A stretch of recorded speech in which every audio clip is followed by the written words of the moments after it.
кутмандуу күнүңүздөр менен Поликлиника медиасынын сереп берүүсүндө шайлоодон кийинки турмуш тууралуу сөз козгойлу. Биздин студияда мейманда саясатчы жана экономика боюнча эксперт Элдар Абакиров, берүүнү мен Айгүл Бакиева алып барам. Элдар мырза, президенттик шайлоо дагы өттү. Жакында ошол шайланган президент ант бергени турат. Ошол шайлоодон кийин сиз өзүңүздүн баракчаңызга ошо бул иштеримдин башталышы гана, мындан кийин дагы көп иштерди жасайм деп айткан экенсиз да. Ошол кандай иштерди жасайсыз? Шайлоодон кийинки сиздин иштериңиз кандай болмокчу? Эми саясий тармакта айтсак, азыркы биздин негизги кыла турган жумушубуз бул жогорку кеңеш шайлоосуна даярдануу, мүмкүн кандайдыр бир жергиликтүү кеңештерге даярдануу. Азыр буйруса Кыргызстандын ар бир аймагынан бизди колдогон балдар, бир топ адамдар бар. Мүмкүн ошол адамдар өзүнүн атынан эле жергиликтүү кеңештерге киришет, бирок идеялаш болуп, бири-бирибизди колдоп, бир программаны ишке ашырабыз. Ошол шайлоодо айтып аткан эле саясатты бираз жылдырып, экономика маселесин чечүү боюнча негизги программабызды алар идея катары колдосо, чогуу ар бир аймактан ишке ашырсак болот. Ошо президенттик шайлоого ошол талапкер болуп катыштыңыз. Сиз өзүңүзгө ошондон кандай сабак алдыңыз шайлоодон? Негизги сабак,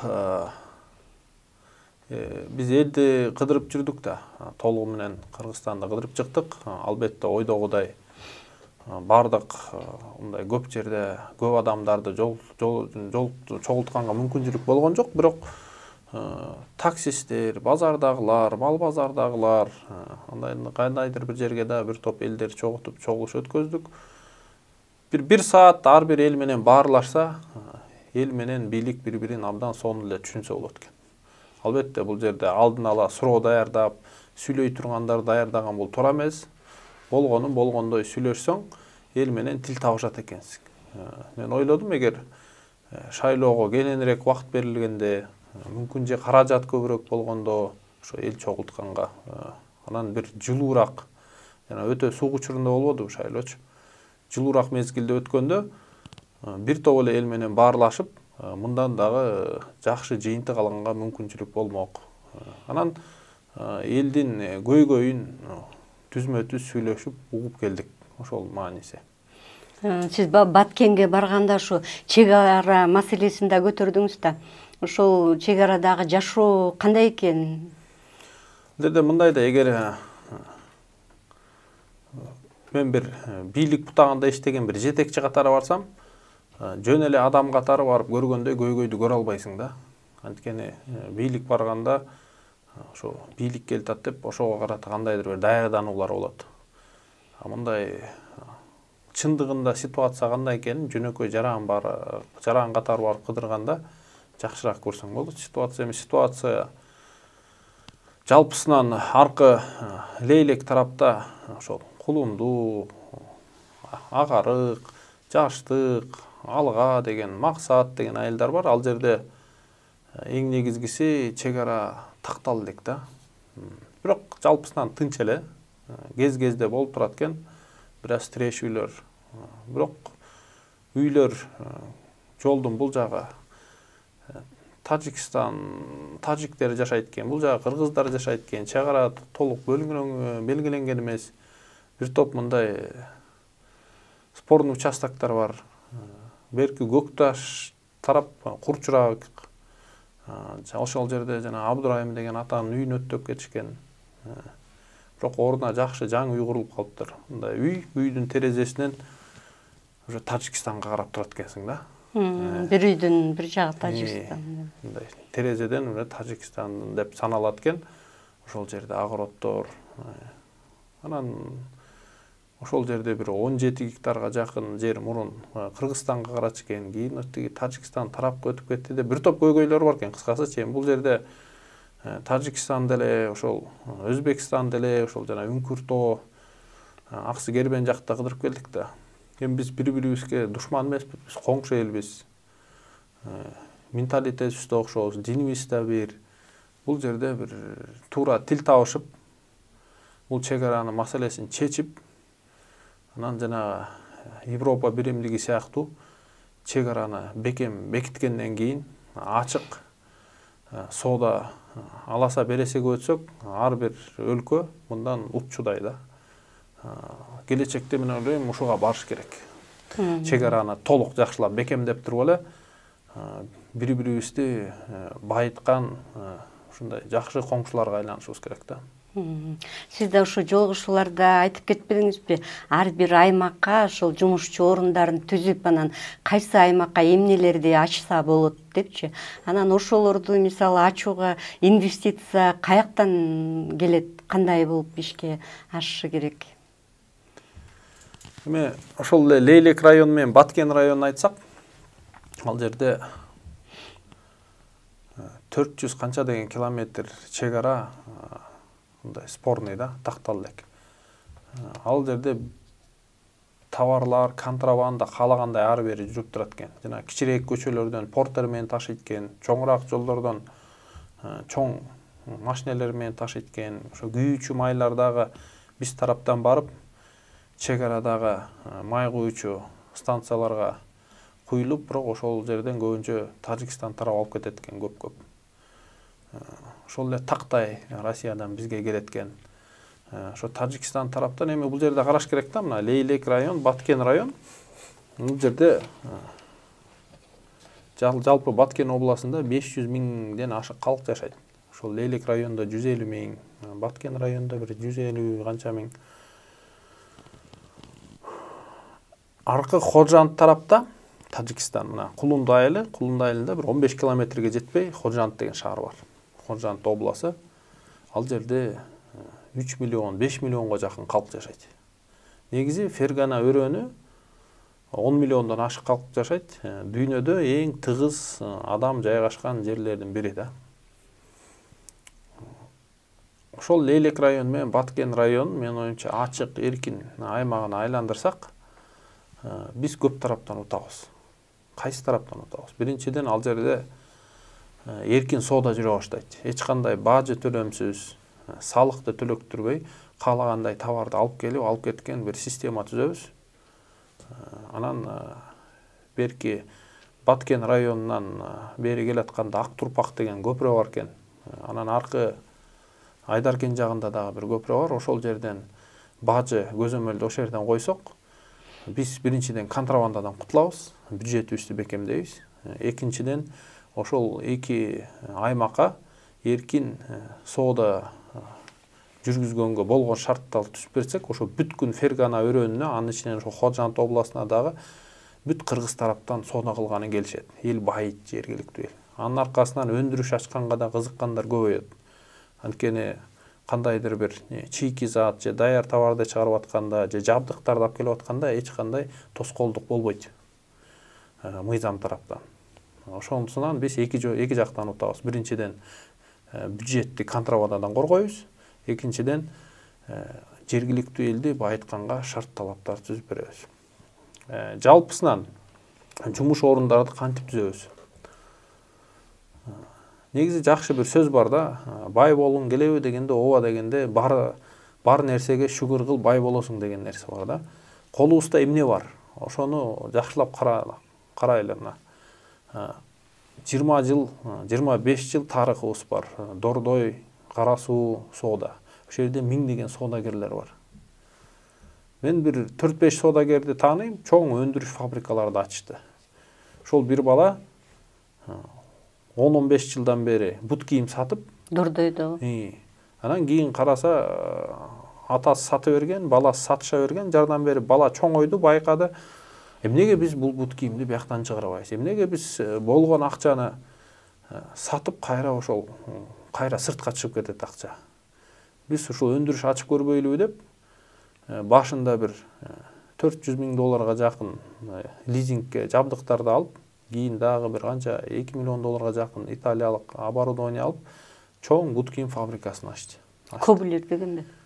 Жок, Кобулер эмес, мен билгенимен бул Империал болсо керек эле. Дордойдо андай адамдар көп. Аларда эмне бар? соода жүрүш үчүн, өндүрүш жүрүш үчүн эмне керек? Ала турган жер керек, сата турган жер керек. Алардын баарында сата турган жер даяр.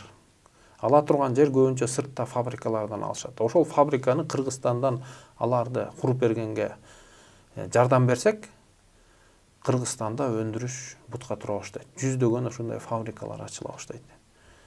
Демек, азыр өкмөт тараптан ошол жерде сатуучулар менен бир сире баарлашып чыгыш керек.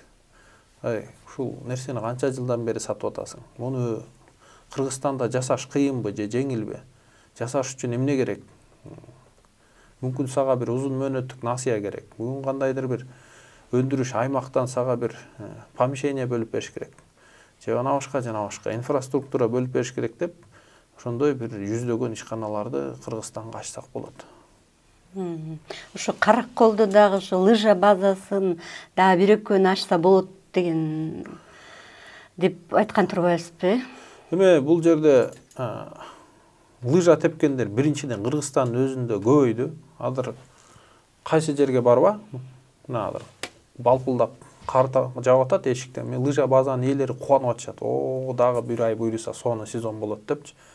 Мына Чуңкурчак, Зил, ошо Караколдогу Каприз, Чүйдөгү Орловка, тиги Алай районундагы лыжа базасы бар.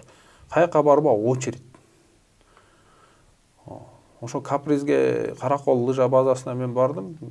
10 мүнөт, 20 мүнөт очередьте турасың жанагы подъемникке отуруш үчүн. Машина батпайт, киши батпайт, отелдин баары толгон. Бирок ошол очередтигинен көбүсү уже баргысы келбей баштады да. Мен барып, ушунча убакыт коротуп, анан очередте турганы бараттым беле деп, ошолдуктан ал жерде мен билгенмен Кереге ташта бир жакшы долбоору бар. 100-200 миллион долларлык чоң лыжа базасынын долбоору бар. Ак терек жагында бар. Жети-Өгүз районунда. Жыргалаң бар. Ошол жерге жакшы инвестор келсе, Караколдо дагы 2 эсе, 3 эсе көбөйөт туристтер, лыжага кызыккан. Дагы 2-3 эсе элдин кирешеси көбөйөт. Дүкөндөгү соода, отелдеги жаткандар, жана башка кафелер. Бул жергиликтүү элге баары киреше. Ишканаларга киреше, анын аркасынан бюджетке киреше. Ошондой кирешелер көбөйсө, ишканалар көбөйсө, лыжа базалар көбөйсө, акыры эмне болот? Бюджетке акча көбөйүп, жана көйгөй болуп аткан жана Кыргызстандын карызы да жабыла баштайт тезирээк. Дефицит жоюлат.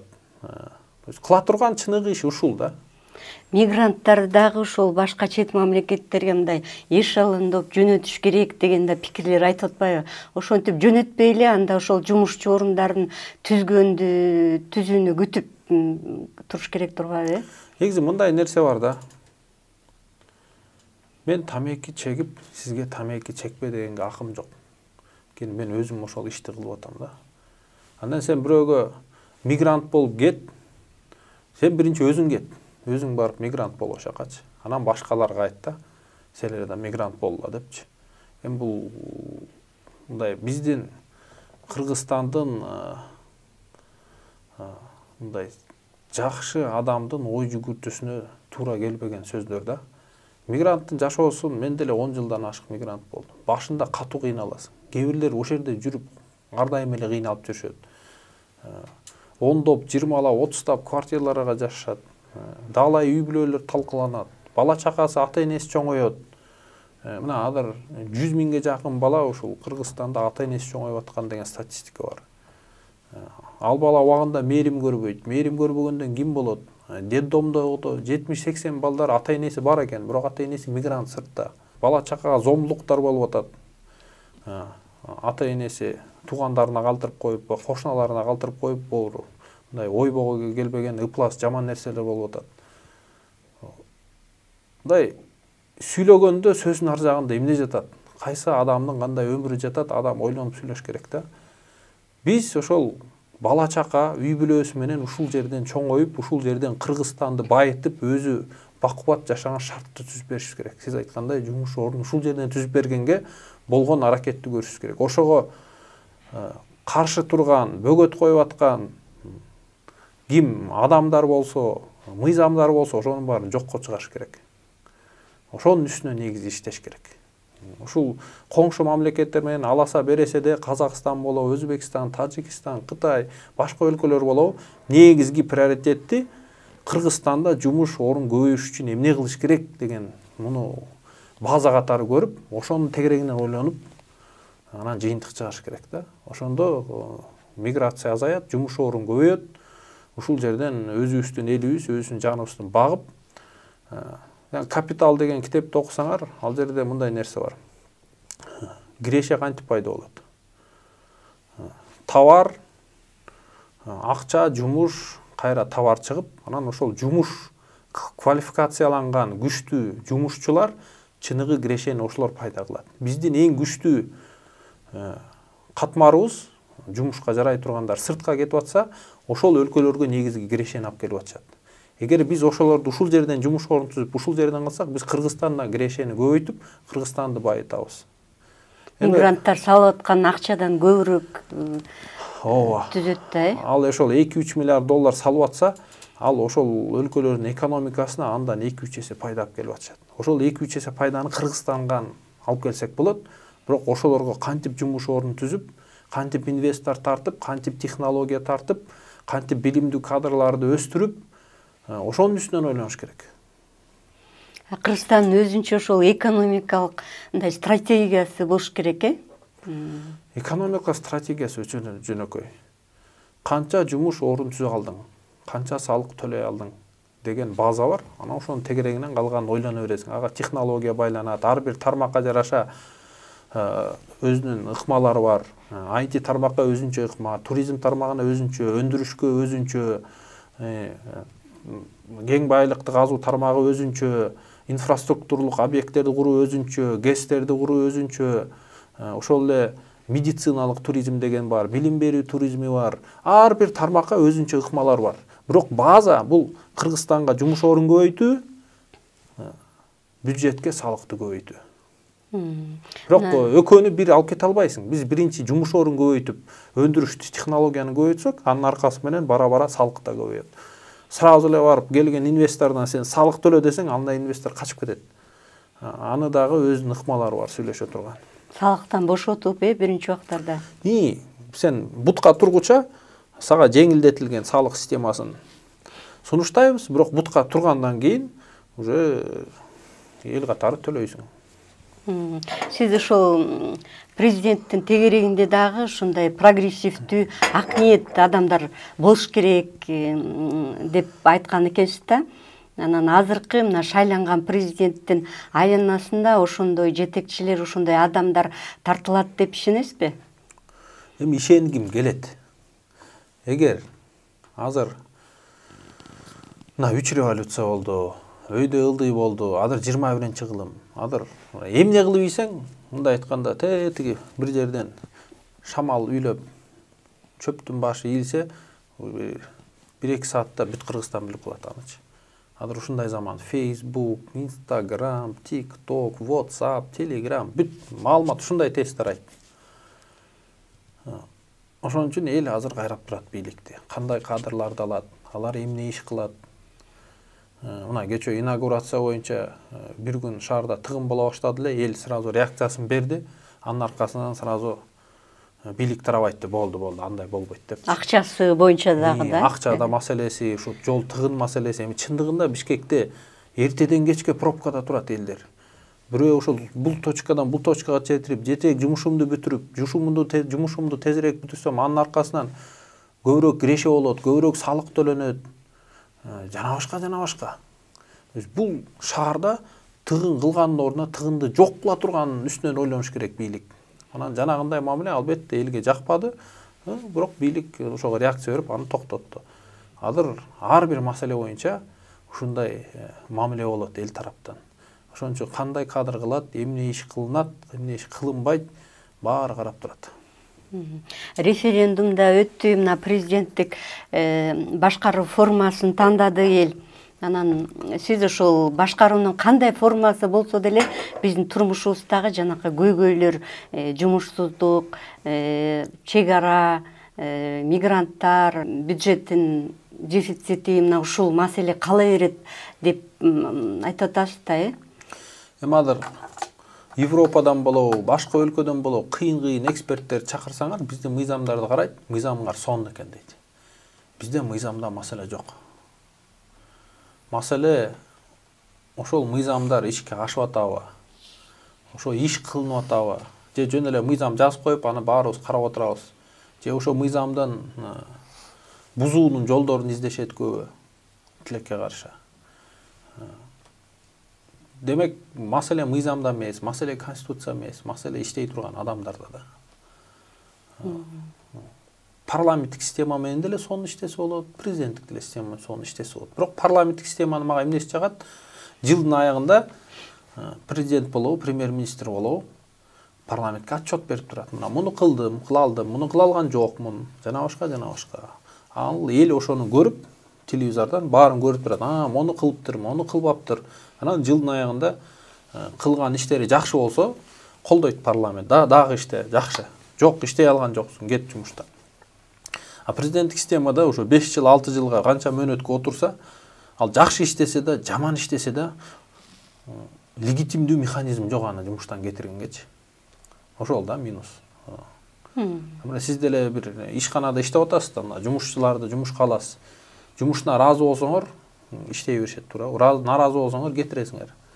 Легитимдүү, Кыргызстанга стресс алып келбеген, революцияга апарбаган система керек. Ошол жагынан мага парламенттик системасы жагат негизи. Бул шайлоонун алдында жана талапкерлерде мындай жаңы талапкерлердин жаңы жүздөр чыкты, мына элдер көрдү, анан ушундай талап кылып атышты да, ошол азыр шайланган президент ошол талапкерлер менен жолугушуш керек депчи. Эгер жолуксаңыз, сиз кандай сунуштарды берет элеңиз? Эми биринчиден мен ушул шайлоону уткан кишиге Садыр Нуркожо ийгилик каалайм. Бирок жүк оор чындыгында. Кыргызстан бүгүнкү күндө экономикалык абалы, социалдык абалы чындыгында эле кыйын. Кыргызстан эң кыйын кадрлары чакырганда дагы бул кризистен чыгыш оңой болбойт. Демек, бул жүктү мойнуна арткан адам эң кыйын кадрларды өзү издеп табыш керек. Маселе менде эмес, маселе тиги башка талапкерде эмес, маселе жүздөгөн кыйын кадрлар бар Кыргызстанда. Ал кадрлар кайда? Алар кадрлар мүмкүн Москвада иштеп атат, мүмкүн Европада, мүмкүн Америкада, мүмкүн Японияда, мүмкүн Кыргызстандын ичинде чоң компанияларды жетектеп, акча сунуштабай, ортого тууган таанышын салбай, өзүнүн күчү менен, билими менен ийгиликтүү, күчтүү менеджерген далилдеген бир топ кадрлар бар. Сингапур жөнүндө окугула, Грузия жөнүндө окугула, Япония, Түштүк Корея, ар бир өлкө жөнүндө окугула, жетекчилер күчтүү кадрларды ушинтип теретти дүйнөдөн. Өзүнүн өлкөсү үчүн күйгөн, ошол кезде эле эң күчтүү адистерди терип, ошолорду жумушка чакырган жолун өзү таап, анан койгондо, анан бара-бара ошого бир командага айландырып, бир так максаттарды алдыга коюп, ошондо бир жылыш боло баштайт да. Мен ушундай нерсени сунуштайт элем. Эң күчтүү кадрларды тууган, тааныш эмес, акча берген эмес, андайлардан качыш керек. Алар ого өтерден кыйнайт Кыргызстанды. Ошондой кадрларды табыш керек. Сиз өзүңүз мисалы өкмөткө барып же башка жагынан кандай жардам берет элеңиз? Эми программабызды сунуштадык. Эми биз жөнүндө уже көп маалымат бар. Айткан сөздөрүбүз, программабыз. Ошол эле нерселерди ишке аткарам. Экономика тармагында, региондорду өнүктүрүү тармагында, жумуш орун түзүү тармагында ошол иштерди аткарганга эми билимибиз жетет, тажрыйбабыз жетет.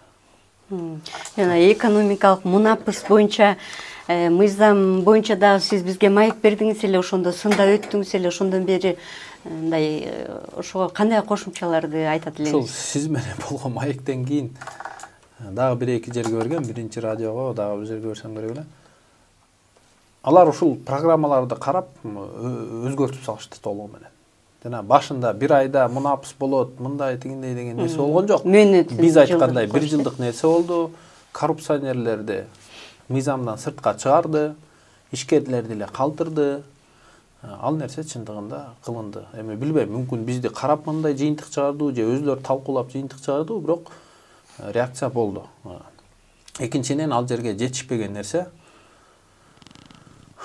салыктан качам, бажы төлөмдөн качам, коррупция кылып бирөөгө акча берип, азыраак акча төлөйм деген мүмкүнчүлүктү да толугу менен жокко чыгарыш керек. Бул автоматизация аркылуу 21-кылымдын технологияларын колдонуу аркылуу чыгарсак, ошондо бул экономикалык монопиз дагы чоң эффект берет. Ишкер түшүнөт, мен салыкты мурун мындай толук төлөбөй жүрө берчү элем, бирок андан ары андай мүмкүнчүлүк болбойт, ошон үчүн унчукпай баарын төлөйүн дагы, монопизди же колдоноюн же колдонбоюн, бирок таза иштейин деген принципке өтүш керек бүт ишкерлер. Бирок өкмөт тараптан ошого иш түрүндө сигнал берилиш керек. Мына качам десеңер да кача албайсыңар. Мына канча товарыңар сырттан келди, канча чыкты, канча светке акча төлөдүңөр, жана башка бир топ критерийлери бар. Билип койсо болот чыныгы оборотторунчу. Ошол эле кезде мыйзамсыз байыган канча деген чиновниктер бар. Аларды дагы сен мындан ары мыйзамсыз байып, урдаган акчаларыңды катып жүрө албайсың. Биз сени тез эле таап алабыз дегенде да өкмөт тараптан сигнал болуш керек. Бирок ал сигналды ким бере алат? Кайра эле күчтүү кадрлар. Ошол кайра эле 21-кылымдын технологияларын колдонуп, бир нерсени катам, качам, урдайм десе дагы андай нерсеге жол бербеген системаларды колдонуш керек. Биздин мамлекет ошол башка мамлекеттер менен байланышты кандай жүргүзүш керек? Мисалы ушул жыл башка өлкөлөрдө деле кыйын жыл болот экен деп болжолдоп атышпайбы? Эме өйдө да айтып кеттик аны. Мен негизи экономикалык кызыкчылыкты алдыга коет элем. Кыргызстандын элинин көбүрөөк бакубат жашоосу үчүн эмне керек? Көбүрөөк жумуштуу орун түзүш үчүн, көбүрөөк ишканаларды ачыш үчүн, көбүрөөк соода, сыртка бир нерсе сатыш үчүн, экспорт кылыш үчүн эмне кылыш керек, кандай мамилемени түзүш керек башка өлкөлөрдө? Ошол экономикалык кызыкчылыкты мен алдыга коет элем. Эми буйруса легитимдүү бийлик шайланды, туруктуулук буйруса болот. Бирок муну экономикалык тарапты биз бутка тургузбасак, бул узак мөөнөткө узабашы мүмкүн. Ошо алдыда дагы мындай парламенттик шайлоого катышабыз деп атасыздар, Ооба, бизде бир топ идеялаш балдар бар. Биз шайлоого даярданып атабыз. Ошо биздин жакынкы арада мисалы ошол парламенттик шайлоо кайсы убактарда болуш керек? Өзүнүн мөөнөтүндө эле болуш керекпи? Бул июнь айына чейин же эртелетип? Өз мөөнөтү 20-декабрь болчу негизи. Анан кээ бирлер айтат майда болот дейт, кээ бирлер октябрда, мен чын билбейм. Кээ бирлер айтат 90 депутат болот дейт. Кайра айтып атышат, бүгүн мага 120 депутат эле боюнча калат экен. Мандатный 35 плюс 55 болот деп атышкан. Бирок азыр кайра 120 болсо канча болот? Кыскасы анын баары бир талкууга учурунда окшойт азыр. Ошол анда Элдар мырза, сизге рахмат. Ошол экономика жагында жанагы кызыктуу, анан бизге пайдалуу боло турган көп сиздин программаңызды карадык. Анан ошолорду сунуш кылып, биздин Кыргызстандагы мындай өнүксө экен, сиз сыяктуу дагы көп адистер бар да, ошолор тартылса экен. Анан кантсе дагы ошо сиз айткандай жаңы мамлекет башчы келди. Анан конституцияны дагы эми талкууда экен, аны дагы ошо өзгөртүп, мындай жакшы нукка бурулуп, анан кийин жана башка жактарда, мисалы Америкада президент инаугурация бергенде ошондой ынтымак болсун, биригүү болсун деп айтты. Анан бизге дагы ошо мындай каалоолоруңузду айтып кетсеңиз. Эми ошол Америка президенти өдүңүзбү? Ал шайлоодон кийин ал киши бир нерсени айтты да. Мага добуш бергендерди да, бербегендерге да баарыңарга кам көрүп, баарыңарга кызмат кылам депчи. Бизде да ошондой болуш керек. Бийлик адилеттүү болуш керек, биринчиден калыс болуп, баары үчүн кам көрүп иштеп бериш керек. Ошон үчүн биздин бийликке мен адилеттүүлүктү каалайм, элибизге тынчтык, анан жөн эле туруктуулукту эмес, туруктуу өнүгүүнү каалайм да. Биз өнүгүшүбүз керек, биз бутка турушубуз керек. Биз жаш өлкөбүз, биз өнүгө турган өлкөбүз.